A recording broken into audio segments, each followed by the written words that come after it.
এসজিসিবি learning হাবের পক্ষ থেকে আজ আমরা এক শক্তিশালী ব্যবসায়িক কৌশল নিয়ে কথা বলবো। আচ্ছা, একটা প্রশ্ন দিয়ে শুরু করা যাক। পণ্য বেচার সময় সবচেয়ে বড় ভুলটা কি হয়? বেশিরভাগ সময় ফোকাস থাকে পণ্যের ওপর, কিন্তু কার্যকর পদ্ধতি হল গ্রাহকের আসল সমস্যাটা দিয়ে শুরু করা। অনেকেই ভাবেন কাস্টমার নিজেই সব বুঝে নেবে, কিন্তু সত্যি বলতে এমনটা কিন্তু প্রায় হয়ই না। সমাধানটা কিন্তু খুব সহজ, মাত্র ৩টা ধাপ। প্রথম ধাপ, সবসময় সমস্যাটা দিয়েই শুরু করতে হবে। এরপর আসে সহানুভূতি, আর এটাই কিন্তু গ্রাহকের সাথে একটা মজবুত সম্পর্ক তৈরি করে দেয়।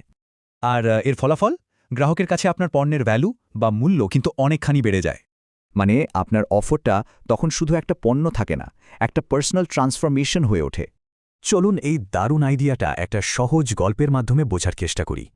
ভাবুন তো, প্রত্যেকটা ভালো গল্পের নায়ক এমন একটা সমস্যায় পড়ে যা সে একা সমাধান করতে পারে না। আমাদের গল্পেও একজন নায়ক আছে যে শান্তিতেই ছিল, কিন্তু হঠাৎ সে একটা গভীর গর্তে পড়ে যায়। ঠিক তখনই গর্তের ধারে একজন পথপ্রদর্শক আসে।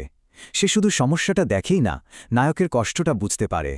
আর তারপর সেই পথপ্রদর্শক নায়ককে টেনে তোলার জন্য একটা দড়ি ফেলে দেয়। এখন চলুন দেখি এই গল্পের সাথে আপনার ব্যবসার মিলটা ঠিক কোথায়। এখানে আপনার প্রোডাক্টটাই হলো সেই দড়ি যা আপনার গ্রাহককে তার সমস্যা থেকে বের করে আনে। আর এর শেষটা কি? গ্রাহকের জন্য একটা হ্যাপি এন্ডিং বা সুখের সমাপ্তি। এই পুরো কৌশলে গল্পের হিরো কিন্তু আপনি নন, আপনার কাস্টমার। এটাই কিন্তু আসল কথা। তাহলে শেষ প্রশ্নটা হলো, আপনার ব্যবসা কি সত্যি গ্রাহকের জন্য সেই পথপ্রদর্শকের ভূমিকাটা পালন করছে?